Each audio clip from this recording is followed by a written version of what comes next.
No, go ahead. So I've heard that our topic today is prayer. Yes, And I've heard as well that your focus was charismatic prayer. that's correct. Charismatic prayer, absolutely correct.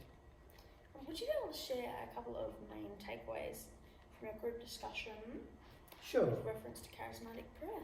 Sure. So the first thing I would say is that historically people have understood charismatic prayer to be solely about praying in tongues, which is a very strange concept for Catholics generally, and people waving their hands sort of uncontrollably.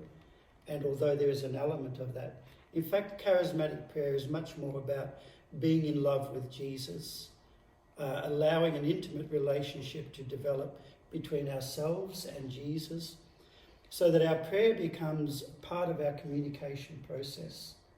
And of course, the other part of the process is to listen to what Jesus is saying to us. So through our charismatic praise, which even if it is loud, it is still a form of prayer that brings us into a spiritual state, if you like, where we are listening to what God is saying within us. Because, of course, that's very different from one person to the next. And perhaps the other takeaway about charismatic prayer is the focus on having prayer teams where we lay hands on people. For example, we might lay hands on somebody and invite God to work through me to work in your life, whether it's healing or to give you guidance or whatever the case may be.